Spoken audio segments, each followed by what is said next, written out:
Hello guys, good morning to all of you. कैसे हैं आप सब लोग और कैसी चल रही है आप लोगों की तैयारी? गाइस, आज हम लोग अपनी इंडियन इकोनॉमी की क्लास में एक और इम्पोर्टेंट डिस्कशन करेंगे, दैट इज जीडीपी यानी ग्रॉस डोमेस्टिक प्रोडक्ट। ये क्या होता है, ये कैसे कैलकुलेट होता है, ये सारी बातें हम लोग अपनी पहले की क्लासेस में कर चुके हैं। जीडीपी को निकालने के लिए तीन मेथड्स होते हैं, expenditure method, value added method, income method. इन सारे मेथड के बेसिस पे हम लोग इसको निकाल सकते हैं, ठीक है, वन बाय वन करके। और मजे की बात क्या होती है कि तीनों मेथड से जो रिजल्ट आता है जीडीपी का वो सेम आता है, ठीक है। तो आज हम यहीं से एक्सटेंड करेंगे कि अगर हमने तीनों मेथड में से किसी भी एक मेथड को यूज करके जीडीपी को निकाल लिया है, तो अब हम इसको किस प्रकार से नेशनल इनकम में कन्वर्ट करेंगे। देखिए, नेशनल इनकम क्या होता है ये आपको समझना पड़ेगा कि नेशनल इनकम क्या होता है, ठीक है। तो हम लोग नेशनल इनकम को जनरली एनएनपी कहते हैं। क्या कहते हैं? NNP, at market price. ये अभी मैं आगे चल के आपको बताऊंगा। हम नेशनल इनकम को N N P at MP कहते हैं, लेकिन क्वेश्चन ये है कि अगर मुझे नेशनल इनकम निकालनी है, यानी ये मुझे एनएनपी एट एमपी। अब एनएनपी एट एमपी का मतलब क्या होता है? Net national product eight market price. ठीक है, क्या होता है मैं रिपीट कर रहा हूं यहाँ पे, ठीक है। यानी एनएनपी एट एमपी यानी net national product eight market price. अच्छा, अब हम बात करेंगे, पहले पहले एक काम करते हैं, छोटा सा डिस्कशन कर लेते हैं जीडीपी के बारे में कि जीडीपी बेसिकली होता क्या है। देखो, जीडीपी का मतलब होता है ग्रॉस डोमेस्टिक प्रोडक्ट, इसकी full form gross domestic product. और ये ना हमारी डोमेस्टिक टेरिटरी में जितने भी final goods and services produce हुए हैं, जितने भी सब के सब डोमेस्टिक टेरिटरी में जितने भी final goods and services produce हुए हैं, और ड्यूरिंग अ पर्टिकुलर ईयर, कोई भी आप टाइम पीरियड ले लो, एक अकाउंटिंग ईयर, उस पर्टिकुलर ईयर में डोमेस्टिक टेरिटरी में जितने भी final goods and services produce हुए हैं, उसके मेजरमेंट को जीडीपी कहते हैं, राइट। इसलिए मैंने ना आपके सामने यहाँ पे एक डेफिनेशन भी लिख दी है, जिससे कि आपको क्लियर रहे कि क्या it measures the aggregate production of final goods and services taking place with in a domestic territory of a country during a year. ये डेफिनेशन है। आप इस डेफिनेशन को अपनी कॉपी में भी लिख लीजिए, जैसे कि आपकी डेफिनेशन आपको तैयार मिले, ठीक है। अच्छा, इस डेफिनेशन में दो तीन चीजों पे जरा ध्यान देना, फोकस। एक तो मेन फोकस आपको देना है यहाँ, एक तो मेन फोकस है यहाँ फाइनल, ठीक है। क्योंकि जब मैंने आपको पढ़ाना स्टार्ट किया है नेशनल इनकम के बारे में, तो मैंने आपको बताया कि दो प्रकार के गुड्स होते हैं, एक होता है फाइनल और एक होता है इंटरमीडिएट, है ना। इंटरमीडिएट गुड जो फर्दर प्रोडक्शन के लिए इस्तेमाल होता है। तो हम यहाँ पे सिर्फ और सिर्फ फाइनल गुड्स की बात करेंगे। ये मैं इसलिए बता रहा हूँ आप लोगों को कि कभी कभी कैलकुलेशन बेसिस पे भी बातें पूछ ली जाती हैं, कभी कभी। आई एम नॉट सेइंग कि बहुत डिफिकल्ट लेवल का न्यूमेरिकल आएगा, नहीं, सिंपली वो एक डेटाबेस दे देंगे आपको, जिसमें वो फाइनल गुड्स और इंटरमीडिएट गुड्स की भी बात कर लेंगे, बट आपको बात करनी होगी सिर्फ फाइनल गुड की अगर आप जीडीपी निकाल रहे। एक बात। दूसरी बात, यहाँ पे दूसरा टर्म उन्होंने यूज किया डोमेस्टिक टेरिटरी। बहुत बहुत सारी प्रोडक्शन ऐसी होती है जो कंट्री के बाहर भी बन रही होती है, जो कंट्री के बाहर भी बन रही होती है। जैसे इंपोर्टेड गुड्स होते हैं, हम मान लो मैं कंज्यूम कर रहा हूँ बाहर का कोई गुड, ठीक है। तो ध्यान रखना, वो बाहर का गुड दूसरी कंट्री का गुड बाहर बना है, तो वो उसके जीडीपी का काउंट होगा। हमारी जीडीपी यानी, देखो जीडीपी की फुल फॉर्म में क्या है? Gross domestic product. ये जो डी है ना यहाँ पे, मैं आपको लिख देता हूँ यहाँ पे, इसका फुल फॉर्म ही इसका क्या है? Gross domestic product. समझ रहे हो मेरी बात आप लोग? Gross domestic product. तो आपको ये जीडीपी में डोमेस्टिक वर्ड का मतलब यही है कि एक कंट्री के अंदर, ठीक है। तो एक तो इस बात पे बहुत ज्यादा ध्यान देना। दूसरी बात यहाँ पर आ जाती है टोटल प्रोडक्शन या एग्रीगेट प्रोडक्शन। ये तीन वर्ड्स पे ध्यान देना, जितना भी प्रोडक्शन हो रहा है। ऐसा नहीं है कि एक, मान लीजिए हमारी इकोनॉमी के अंदर 100 फर्म्स है, इफ वी हैव 100 फर्म्स, ठीक है, तो जब मुझे जीडीपी निकालनी होगी ना, तो ध्यान रखना, मैं सारी फर्म्स का समीशन करूंगा। मैं जितनी भी फर्म्स है उन सब फर्म्स का ऐड करूंगा, क्योंकि इसलिए मैंने यहाँ पे लिखा है टोटल। समझ में आ गई मेरी बात? तो जीडीपी कैसे कैलकुलेट करनी है हम लोगों को? अच्छा, जीडीपी कैसे करनी है वो तो मैं आपको ऑलरेडी बता चुका हूँ इससे पहले की क्लासेस में। तीन मेथड्स होते हैं इसके, expenditure method, value added method, income method, और तीनों में से कोई सा भी मेथड आप यहाँ पे अप्लाई कर सकते हो फॉर जीडीपी कैलकुलेशन। बट एक क्वेश्चन पेपर में आ जाता है नेशनल इनकम का, क्योंकि मैं भी ये वर्ड बहुत बार यूज कर रहा हूँ आप लोगों के साथ, नेशनल इनकम। तो the question is that what is national income. तो कभी भी पेपर में लिखा हुआ हो नेशनल इनकम, तो national income is what, NNP. हम लोग एनएनपी को नेशनल इनकम कहते हो। अब आपके दिमाग में आ रही हुई चीज है कि सर आपने तो मैं जीडीपी बताया, बट ये एनएनपी कहां से आ गया। तो मैं आपको बता देता हूँ, हमारे पास ना तीन, और इवन एनएनपी एट एमपी होगा ये, एक बात, इस बात को दिमाग में रख लो, एनएनपी एट एमपी, इसका फुल फॉर्म हो गई, that is net national product eight market price. क्या बोला मैंने, net national product eight market price. और इससे पहले मैंने क्या बात करी थी यहाँ पे, क्या बात करी थी, ग्रॉस डोमेस्टिक प्रोडक्ट, है ना, ये भी मार्केट प्राइस पे एग्जांपल मान लो कुछ भी। तो जीडीपी और एनएनपी, क्या फर्क है इनमें, तो मैं वही चीज आपको अब यहाँ पे समझाऊंगा कि हमारे पास तीन प्रकार के टर्म्स होंगे जिनको हम कन्वर्ट करके काफी कुछ बदलाव ला सकते हैं। जैसे मैं आपको पहले भी सिखा देता हूँ, जस्ट एग्जांपल मैं आपको भी यहाँ पे सिखा देता हूँ। देखो, यदि हमारे पास ग्रॉस वैल्यू गिवन है, देखो ग्रॉस क्या होता है, ग्रॉस होता है एग्रीगेट कंप्लीट वैल्यू। जैसे कोई भी चीज आज आपने खरीदी है ना, तो विदाउट एनी डिडक्शन, जैसे आपने मान लो कार खरीदी है, आपने मान लो कार खरीदी है, तो आज अब जैसे आपने कोई कार खरीदी थी, तो एक हफ्ते बाद आपसे किसी ने पूछा अभी कार ले ली, हाँ कितने की ले ली, आपने बोला, आपने वो अमाउंट बताओ जितने की ली है, जितने की ली है। इवन इवन कुछ लोग तो दो चार एक्सपेंडिचर्स और जोड़ लेते हैं, हाँ यार वो इतने का पेट्रोल डलवाया, इतने का इंश्योरेंस लिया, इतने का ये, इतने का वो, इतने का वो बढ़ा चढ़ेगा। चलो बड़ी बात रख ली, उस दिन जो कॉस्ट आपने फेस करी है, 10 दिन बाद भी आप वही कॉस्ट बता रहे होते हो, तो ध्यान रखना वो जो 10 दिन बाद 20 दिन बाद जो कॉस्ट होती है, वही कॉस्ट जो पुरानी वाली कॉस्ट होती है, उससे आप ग्रॉस कहते हो। लेकिन एक्चुअली में वो जो ग्रॉस वैल्यू है, वो उसका जो उल्टा होता है, या उसको जो बदला जा सकता है, ग्रॉस वैल्यू को नेट में बदला जा सकता है। तो ध्यान रखना, आप ग्रॉस वैल्यू से नेट में आ सकते हो, बट उसमें आने के लिए आपको क्या करना पड़ेगा, you need to subtract the depreciation. देखो किसी भी चीज में ये बात तो कंफर्म है कि अगर आप किसी भी चीज को कंज्यूम करते हो, तो उसकी वैल्यू कम होने लग जाती है after your consumption. After your consumption उसकी वैल्यू डिक्लाइन होने लग जाती है, कम होने लग जाती है। क्यों, that is the consumption of fixed capital. आप किसी भी चीज को जो फिक्स्ड है, मैंने वर्ड यूज करा fixed, I am not saying any other thing, मैं फिक्स्ड वर्ड यूज कर रहा हूँ। तो जो चीज फिक्स है आप उसको इस्तेमाल कर रहे हो, तो इस्तेमाल करते करते कुछ कुछ कंजम्पशन करो तो उसकी वैल्यू कम हो रही है, तो वो जो उसकी वैल्यू है आप डेप्रिसिएशन बोलोगे। आपके तो नहीं सर, हमारे घर वालों की तो प्रॉपर्टी हो तो बहुत महंगी हो रही है, तो वो एप्रिसिएशन होता है। यदि डेप्रिसिएशन है तो वो सब्ट्रैक्ट होगा, यदि एप्रिसिएशन है तो वो ऐड होगा। मैंने यहाँ पे सारी ही बातें एक साथ कर ली, ठीक है, डेप्रिसिएशन और एप्रिसिएशन मैंने दोनों बात कर ली। ग्रॉस से अगर नेट में आना तो आपको डेप्रिसिएशन माइनस करना है, एप्रिसिएशन ऐड करना है, ठीक है। उसके बाद में एक हमारे पास आता है डोमेस्टिक।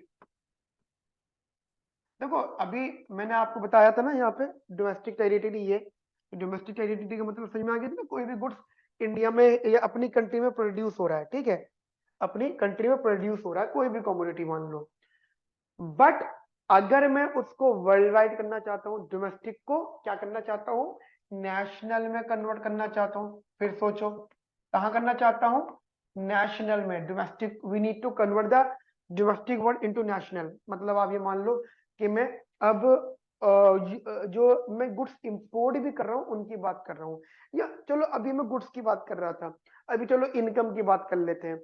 कुछ लोग ऐसे हैं जो बाहर के लोग हैं और अपनी इंडिया में, अपनी कंट्री में काम कर रहे हैं, मानते हो ऐसा, तो वो जो यहाँ पे काम कर रहे हैं, तो वो सबका सब अमाउंट तो यहाँ पे खर्च करेंगे नहीं, एग्री हो इस बात से। भाई अगर हमारे यहाँ पे कोई अमेरिका कोई बंदा यहाँ पे काम कर रहा है, रादर देन वो एम्बेसी ना हो, एम्बेसी वाली बात को रूल आउट कर देना, एम्बेसी का कंसेप्ट दूसरा होता है, ठीक है। एम्बेसी वाली बात मैंने लास्ट क्लास में बता दी थी, यदि आपने नहीं देखे सेशंस तो कृपया करके सेशंस को देखिए, मैंने सारी बातें आपसे पहले से करी हुई है, ठीक है। तो मान लीजिए एमएनसी में कोई कंपनी में या कुछ बंदा यहाँ काम कर रहा है, तो वो जो भी कमाएगा क्या वो सारा खर्च कर लेगा? नहीं, वो कुछ पैसा बाहर भेजेगा, अपने फैमिली को भेजेगा, जैसे कि हम लोगों को बाहर से आता है। तो या अगर डोमेस्टिक से पैसा बाहर जा रहा है तो उसे बोलेंगे फैक्टर इनकम टू अब्रॉड, यहाँ से पैसा बाहर जा रहा है, ठीक है, फैक्टर इनकम टू अब्रॉड। और एक तो ये हो गया जब यहाँ से पैसा बाहर जा रहा है, राइट। जब यहाँ से पैसा बाहर जा रहा है तो क्या हो रहा है? इनकम प्लस हो रही है माइनस हो रही है?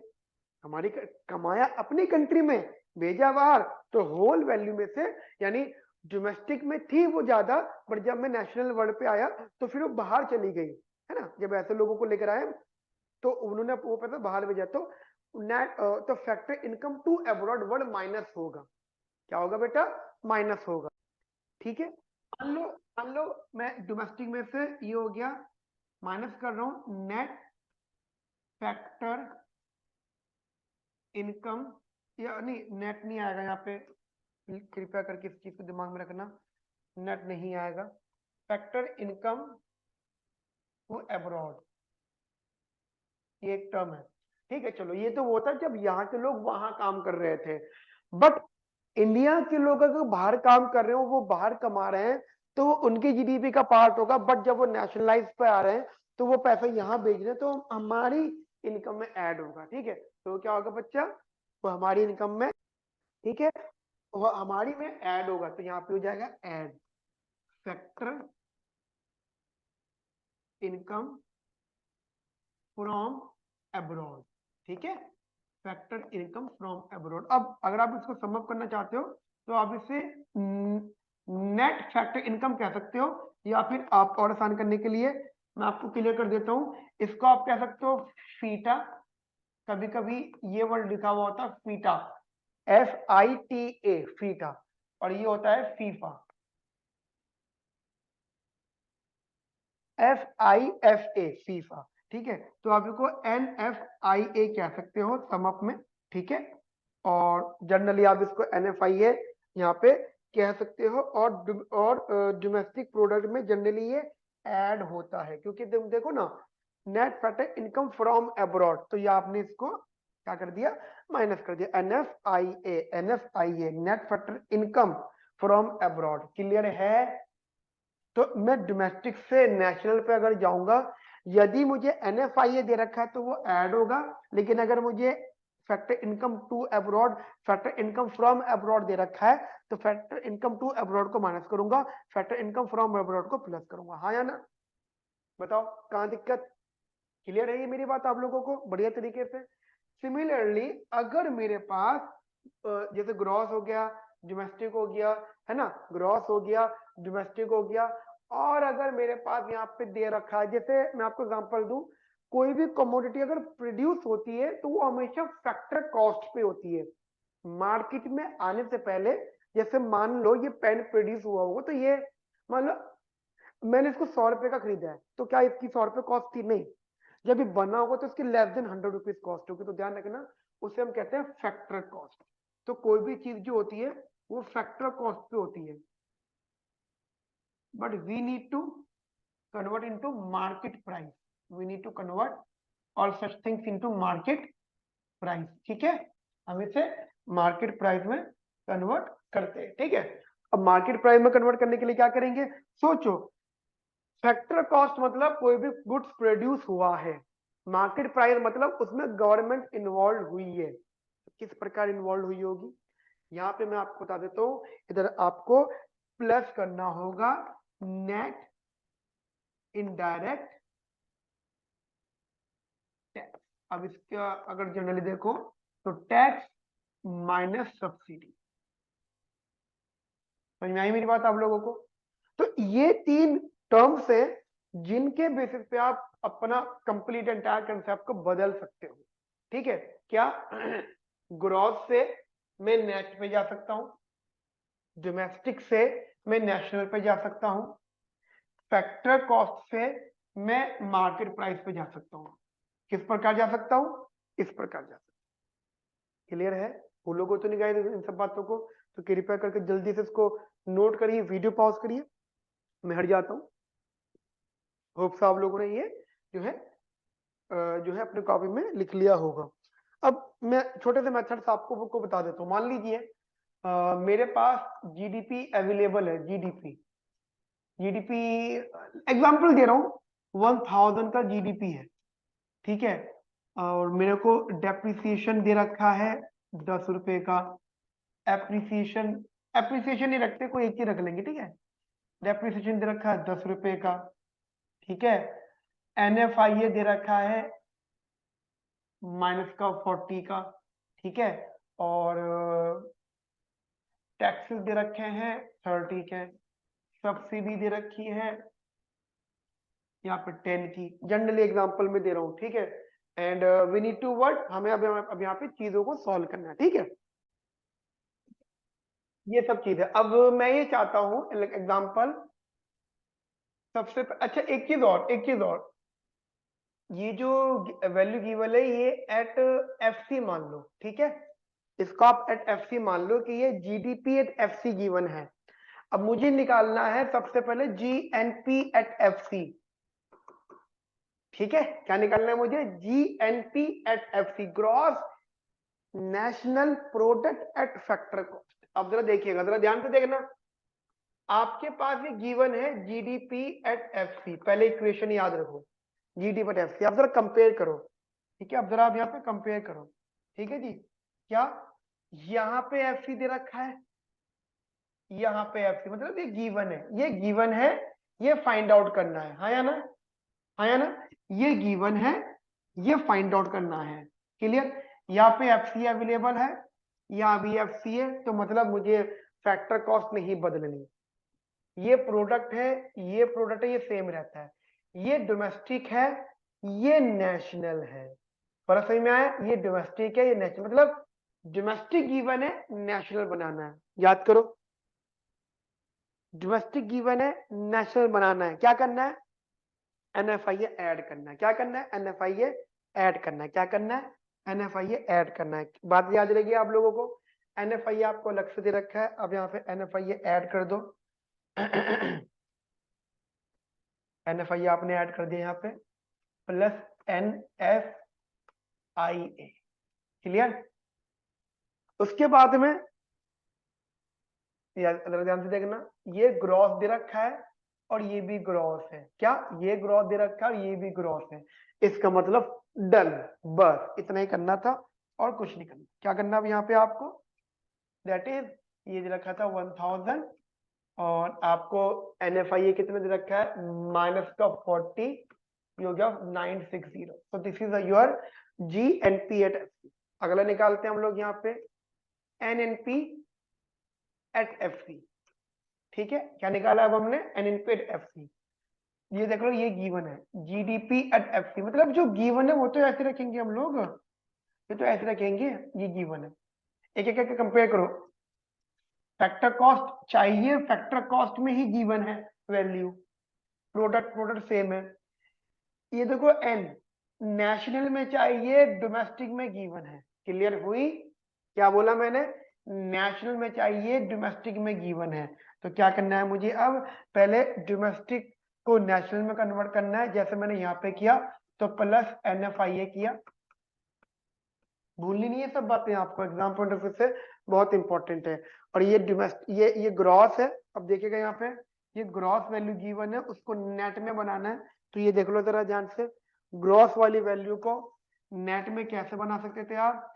डेप्रिसिएशन को सब्ट्रैक्ट करना होता था ग्रॉस में से, you need to subtract depreciation from the gross value, then you will get the net value, clear. Then आपने ऐसा करा और आपने यहाँ से माइनस कर दिया डेप्रिसिएशन, यानी 1000 माइनस का 40 एंड माइनस का ये 10, तो ये हो गया आपका 950, क्लियर हुई है मेरी बात आपको, हाँ या ना। उसके बाद आपसे कहते हैं N N P at M P, यानी अब आपके पास में जीडीपी एट एफसी गिवन है and what you need to solve here. देखो इसी को बेस बनाओ, आप हमेशा इसी चीज को बेस बनाओ, then you will get the final outcome. अब थोड़ा स्पीड में करते हैं हम लोग। ये फैक्टर कॉस्ट अवेलेबल है, मार्केट प्राइस बनाना है, what you need to add less here. Factor cost given है और मार्केट प्राइस बनाना है। क्या बोला मैंने? फैक्टर कॉस्ट गिवन है और मार्केट प्राइस बनाना है। तो क्या करना था मुझे? नेट इनडायरेक्ट टैक्स एनआईटी को ऐड कर दो। क्या कर दो? एनआईटी को ऐड कर दो। तो आपने क्या करा? Plus N I T. NIT का फॉर्मूला होता है टैक्स माइनस सब्सिडी। ठीक है बेटा, ये बन गया। अब मुझे क्या करना है? ये डोमेस्टिक गिवन है, नेशनल बनाना। तो what you need to so add here NFIA add कर दो। क्लियर हुई है बात मेरी? आपको एनएफआईए ऐड कर दो। अब देखो ग्रॉस गिवन है, नेट बनाना है, तो डेप्रिसिएशन माइनस कर दो। माइनस डेप्रिसिएशन आया ना? माइनस डेप्रिसिएशन जरा एक बार करके देख लेते हैं। 1000 प्लस एनआईटी यानी 30 माइनस 10, ये 30 है, ये 10 है, 20 एड 20। एनएफआईए कितना है जी? एनएफआईए माइनस का 40, एनएफआईए माइनस का 40। उसके बाद में माइनस डेप्रिसिएशन। डेप्रिसिएशन कितना है जी? 10। कितना है ये 50, 950 प्लस ये 970। समझ में आई मेरी बात आप लोगों को? ऐसे अब आपको एक बात याद रखना, इसको आप नेशनल इनकम कहते हो। क्या कहते हो इसे आप? National income. और एक इंफॉर्मेशन आप लोगों को याद रखनी है कि 2015 तक नेशनल इनकम का जो फॉर्मूला होता था वो एनएनपी एट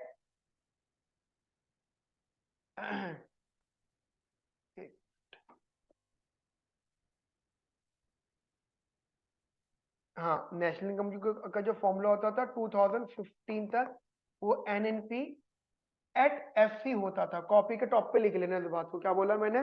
2015 तक जो नेशनल इनकम का फॉर्मूला होता था वो एनएनपी एट एफसी होता था।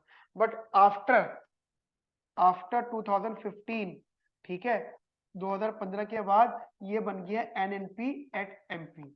और इसको बनाने के लिए ऐसा नहीं है कि ऐसे रैंडमली हो गया और नहीं, ये भी मैं आपको बताऊंगा कि कौन सी वो हमारे भारत के इंस्टीट्यूशन था जिन्होंने, मतलब कौन इसको जो है कंट्रोल करता है। एनएसओ यानी नेशनल स्टैटिस्टिक्स ऑफिस में कौन सा डिपार्टमेंट है जिन्होंने इसको ऐसा करा। ठीक है, एक्चुअली ये ना आईएमएफ के रूल्स से थोड़े से, ठीक है, आईएमएफ के रूल्स की वजह से भी ऐसा किया गया। बाकी वो इसके बारे में आगे बात करेंगे। यहाँ तक की बात मेरी आपको समझ में आ गई बढ़िया तरीके से? ठीक है, चलो आगे बात करें। देखो अब जो मेन कंसेप्ट आता है that is national, sorry, nominal GDP. Nominal GDP and real GDP. देखो फर्क समझिएगा, जो रियल जीडीपी होती है ये तो आपको समझ में आ गई, जीडीपी ग्रॉस डोमेस्टिक प्रोडक्ट। ठीक है, ये तो गाइस आप लोगों को बात समझ में आ गई, ग्रॉस डोमेस्टिक प्रोडक्ट है ना? क्लियर? इस बारे में कोई दो राय नहीं है। अब मान लीजिए मैं प्रोडक्शन साइड निकाल रहा हूँ। प्रोडक्शन साइड मतलब मैं फार्मर की बात कर रहा हूँ। फार्मर ने क्या करा? वीट प्रोड्यूस करे। पहले स्टोरी समझना, फार्मर ने क्या करा? वीट प्रोड्यूस करे। अब वो फार्मर ने वीट प्रोड्यूस करे, मान लो उसने 1000 किलो वीट बनाए। अब वो मार्केट में कितने का बिक रहा है? या फिर एग्जांपल, मैंने किसी चीज को खरीद रहा हूँ, मैं 10 किलो गेहूं खरीद रहा हूँ, किस प्राइस पे? अगर मैं उस प्राइस पे खरीदता हूँ जो प्राइस चल रहा होता है, मैं फिर रिपीट करूं अपनी बात, जो प्राइस चल रहा होता है उसे हम करंट प्राइस कहते हैं। अगर मैं उस प्राइस पे जो है गेहूं को खरीदता हूं तो ध्यान रखना उसे हम कहते हैं नॉमिनल। क्या हो कहते हैं उसे हम लोग? नॉमिनल। मतलब अभी फिलहाल जीडीपी की बातें चल रही, अभी बात चल रही नॉमिनल और रियल की। नॉमिनल हमेशा होता है एट करंट प्राइसेस पर। ठीक है बेटा, आप कभी भी कोई भी चीज को सॉर्ट आउट कर रहे हो, कैलकुलेट कर रहे हो, अगर आप वहां पे उसके करंट प्राइस रख रहे हो तो वो नॉमिनल टर्म जो है यूज होगा वहां पे। और यदि आप, अब जैसे मैं एग्जांपल दूं, अब आपसे कोई बोलता है कि जी महंगाई हो गई, क्यों हो गई महंगाई? कि जी पहले मैं 10 किलो गेहूं खरीदता था कौन से वाले प्राइस पे, वो पुराने वाले प्राइस पे। हम लोग महंगाई कैसे कहते हैं? जब हम आज के खर्चे को, यानी देखो क्वांटिटी तो मैं सेम मतलब कंज्यूम कर रहा हूँ, है ना। जैसे मुझे 10 किलो गेहूं आज चाहिए, 10 किलो गेहूं मैंने 5 साल पहले खरीदे थे, है ना। तो मैं ये देखूंगा कि 5 साल पहले प्राइस क्या था और आज प्राइस क्या है। मान लो 5 साल पहले प्राइस था 5 रुपए का, तो 50 रुपए खर्च हुए थे मेरे 10 किलो गेहूं पे, मतलब पर केजी 5 रुपए। और आज जो है 10 रुपए का, तो आज 100 रुपए खर्च हो रहा है। तो होता क्या है कि जो रियल होता है ना, रियल टर्म, वो हमेशा इन्फ्लेशन को बताने के लिए यूज किया जाता है। और ये हमेशा कांस्टेंट प्राइसेस पे या ओल्ड प्राइसेस पर या बेस प्राइसेस पर होता है। मतलब आप जब भी रियल टर्म निकालते हो तो आप हमेशा ध्यान रखना, हमेशा कांस्टेंट प्राइस पे निकालते हो। किस पे निकालते हो गाइस? कांस्टेंट प्राइस पे। हमेशा ध्यान रखना, रियल जीडीपी हमेशा कांस्टेंट प्राइस पे निकलता है, नॉमिनल जीडीपी हमेशा करंट प्राइस पर निकलता है। ठीक है। अच्छा, जो आपका नॉमिनल, जैसे हमारा टर्म होता है नॉमिनल, तो ध्यान रखना जो नॉमिनल टर्म होता है वो आपकी वैल्यू को कैलकुलेट करता है, नॉमिनल टर्म। और जो रियल टर्म होता है वो आपके क्वांटिटी को मेजर करता है। ठीक है। नॉमिनल टर्म वैल्यू को कैलकुलेट करता है और रियल टर्म क्वांटिटी को कैलकुलेट करता है। ये चीज आप थोड़ी सी आप अपने माइंड में रखिएगा। ठीक है। अच्छा, मैं ना आपको छोटा सा यहाँ पे डेटा बना के देता हूँ, आप उस डेटा को नोट करना और डेटा से समझना। देखो मैं डेटा को दिखा भी सकता हूँ बोर्ड पे, लेकिन मैं लिखूंगा आपके लिए डेटा, जिससे कि आपको सारी इन्फॉर्मेशन रहे। तो एक बार मेरे साथ में डेटा लिखेगा, जिससे कि आपको आइडिया रहेगा कि क्या इकोनॉमिक सिनेरियो चल रहा है। मान लीजिए हम लोग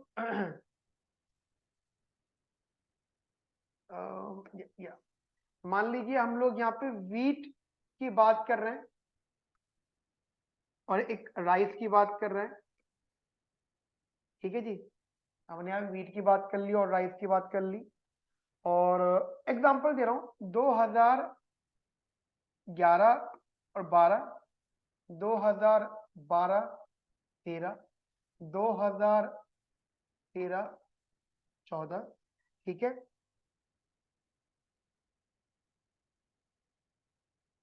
2014 और ये मैंने बताया वीट और राइस के प्राइस। ठीक है।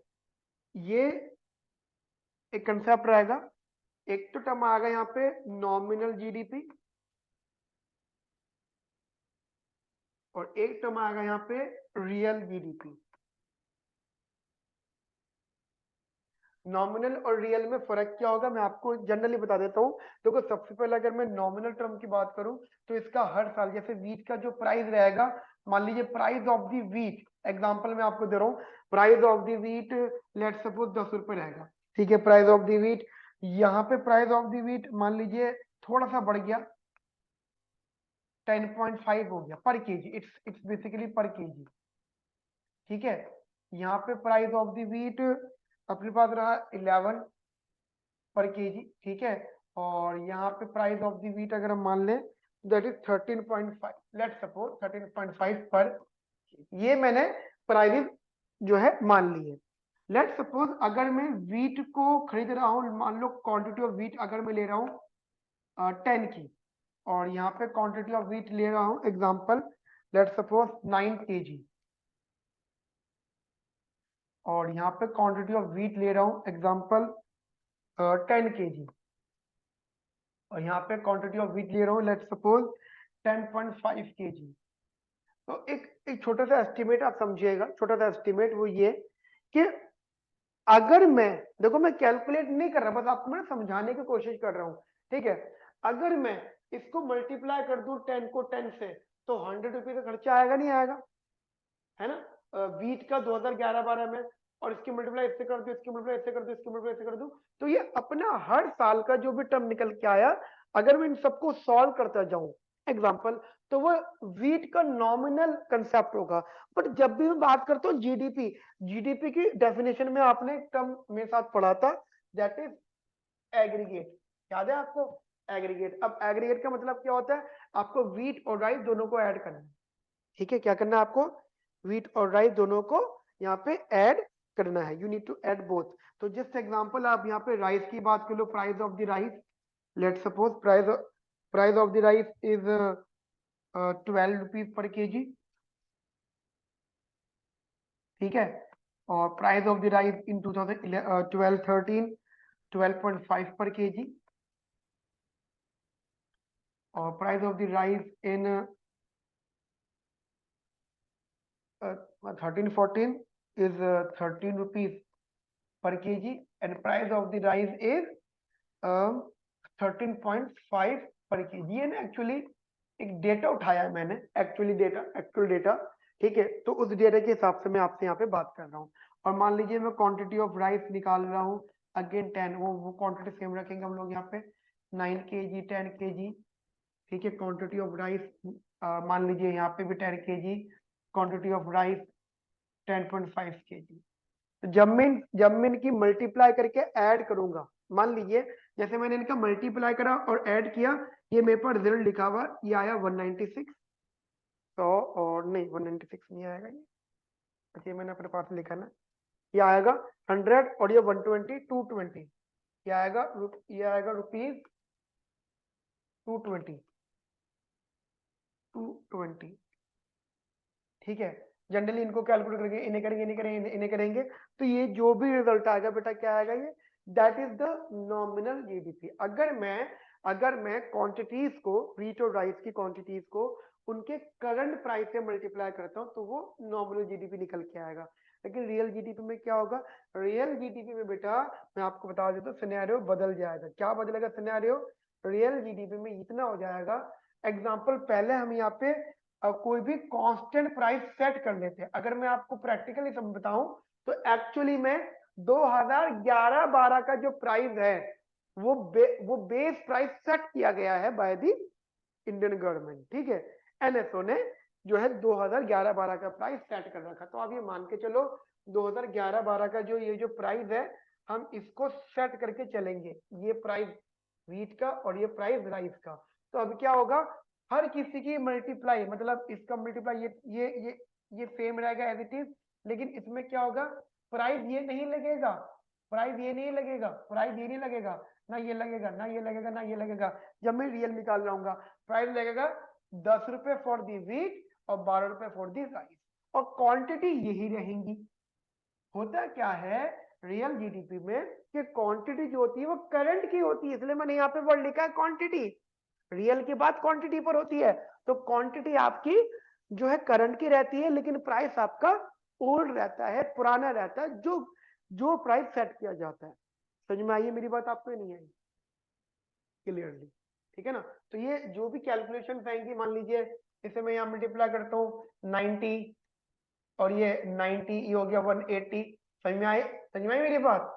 और ऐसे ये 100 है ना, या और ये प्राइस, और ये 120, ओके, ये 220 आ गया, ऐसे ये 10 ये 105, अच्छा ये भी कुछ अमाउंट आ जाएगा, राइट। जो भी कैलकुलेशन आप कर लोगे तो ये आपको बेटा आ जाएगा रियल जीडीपी। तो एक एक कंसेप्ट हमने अभी बहुत इंपॉर्टेंट यहाँ पे पढ़ा है, ध्यान रखना। हमारा जो जो रियल जीडीपी में डिफरेंस होता है वो इतना ही होता है कि रियल जीडीपी में, या रियल जीडीपी को कैलकुलेट करते हुए आप कांस्टेंट प्राइसेस को रखते हो, और नॉमिनल जीडीपी को कैलकुलेट करते हुए आप करंट प्राइसेस को यहाँ पे रखते हो। समझ में आई मेरी बात आप लोगों को बढ़िया तरीके से, ठीक है। आगे बात करें, चलिए कुछ स्टेटमेंट है वो मैंने आप लोगों के लिए लिखी है। जैसे सबसे इंपॉर्टेंट इन्वेस्टमेंट है, that is NSO under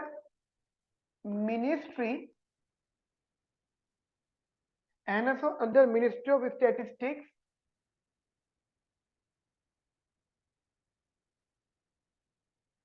programme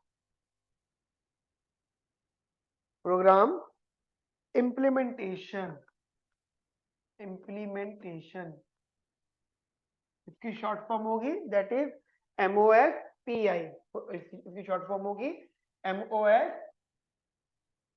मतलब ओ स्मॉल आएगा यहाँ पे, MOSPI,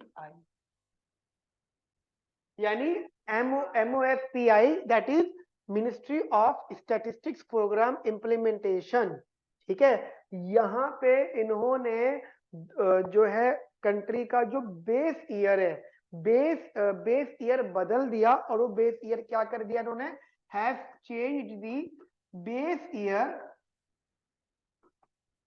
और वो बेस ईयर क्या रख दिया गाइस इन्होंने, दैट इज 2011 एंड 12। इससे पहले बेस ईयर कुछ और था, बट अब इन्होंने बेस ईयर 2011-12। इनका मतलब ये है कि जब भी हम लोग इन्फ्लेशन को चेक करेंगे, जब भी हम लोग महंगाई दर बताएंगे, तो हम 2011-12 का प्राइस ही हमेशा जो है एज्यूम करेंगे। जिन भी चीजों का प्राइस 2011-12 में था, उन्हीं चीजों के प्राइस पे हम आज की क्वांटिटीज की बात करेंगे। ये बहुत इंपॉर्टेंट कंसेप्ट है, ये बहुत इंपॉर्टेंट बात है जो आपको एग्जाम पॉइंट ऑफ व्यू से याद रखनी है। सेकेंड पॉइंट ये है कि जब भी हमें, इंडिया की बात कर रहा हूं, जब भी हमें इकोनॉमिक ग्रोथ निकालनी होती है, इकोनॉमिक ग्रोथ ऑफ इंडिया, है ना, इंडिया की इकोनॉमिक ग्रोथ निकालनी होती है, तो हमें हमेशा रियल जीडीपी में चेंज को देखना होता है। और जब मैं रियल वर्ड यूज कर रहा हूं, इसका मतलब एट द कांस्टेंट प्राइस। तो we need to check the change in real GDP. जैसे मैं एग्जांपल देता हूँ रियल जीडीपी। जैसे हमने मान लो मैंने एग्जांपल, मैंने आपको जो यहाँ पे बताया उसी उसी का की कनेक्टिविटी से समझना। ये 2011-12 का है, ठीक है, ये रियल जीडीपी। ये 2012-13 का ये है। आप इन दोनों का डिफरेंस निकालोगे, डिफरेंस निकालना आता ना आपको, 180 माइनस का 220 अपॉन में 220, राइट। तो आपको वो बदलाव आ जाएगा, चेंज। तो जो इसका चेंज होगा, that is non is economic growth. हमें देखना है कि हमारी 2011 में रियल जीडीपी क्या थी, 2012 में रियल जीडीपी क्या है, ठीक है। तो उसके हिसाब से हम लोग अपनी कंट्री का जो है इकोनॉमिक ग्रोथ को चेक आउट कर सकते हैं, ठीक है, अगर हमें इकोनॉमी का जो है रियल जीडीपी कैलकुलेट करना है। अब एक छोटा सा डेटा है जो आपको याद रखना है, छोटा सा डेटा जो मैंने इकोनॉमिक सर्वे में से उठाया है, वो मैं आप लोगों को बता देता हूँ। दैट इज कि हमारी इकोनॉमी की, हमारी इंडिया की जीडीपी कितनी थी, जीडीपी आज कितनी है, ठीक है। एक डेटा है आपको, वो डेटा आपको याद रखना है। That is GDP, GDP of India at current price, GDP of India at current price. You know, जब भी मैं करंट प्राइस की बात करता हूँ तो ये क्या हो, कहते हैं मुझसे, नॉमिनल जीडीपी, ठीक है। कितनी है बेटा वो है 296, that is rupees 296.58 lakh crore, ठीक है। और अगर आपको थोड़ा बहुत याद करना है, ये इन 2023-24 की बात चल रही है, आप याद कर सकते हो। 2022-23 में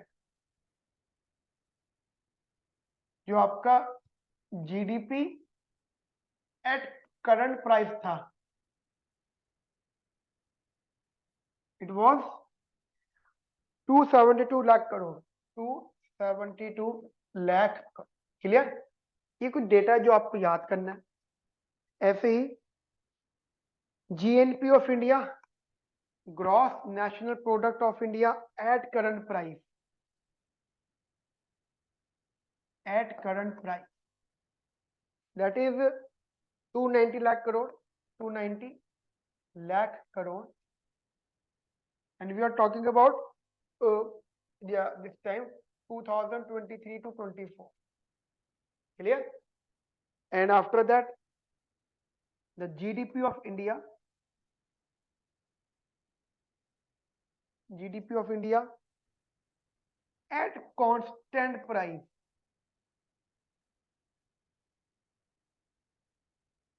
it is only 171 lakh crore, ठीक है, 171 लाख करोड़। ये वो डेटा जो इंपॉर्टेंट है पेपर पॉइंट, ठीक है। अगर आप 2023 का भी पेपर देखते हो प्रीलिम्स का, तो वहां पर भी आपको जीडीपी से रिलेटेड कंसेप्ट है।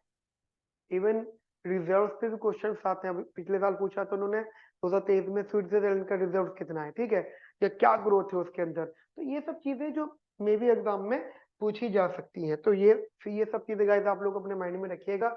एक छोटा सा डेटा है। ऑल्सो वैसे तो इकोनॉमिक सर्वे हम डिस्कस करेंगे तो उसमें बहुत डिटेल डेटा डिस्कस होगा, बजट मैंने ऑलरेडी आपके साथ डिस्कस कर रखा है, ठीक है। अच्छा गाइस, हमारा ना टेलीग्राम चैनल भी है, जहाँ पे ना मैं ये सारा डेटा ट्राई करूंगा कि वो ये सारा डेटा मैं आपके साथ पोस्ट करता जाऊं, ठीक है। जिससे क्या होगा, आपको क्लास टू क्लास डेटा की भी इंफॉर्मेशन मिलती रहेगी। मैं वीडियो के डिस्क्रिप्शन में टेलीग्राम चैनल का जो है नेम लिंक शेयर कर दूंगा, अब वहां से चीजों को देख सकते हो और समझ सकते हो, राइट। तो मिलते हैं नेक्स्ट सेशन में with the some more new topics. Okay, friends, have a nice day. Thank you. Bye bye. Take care.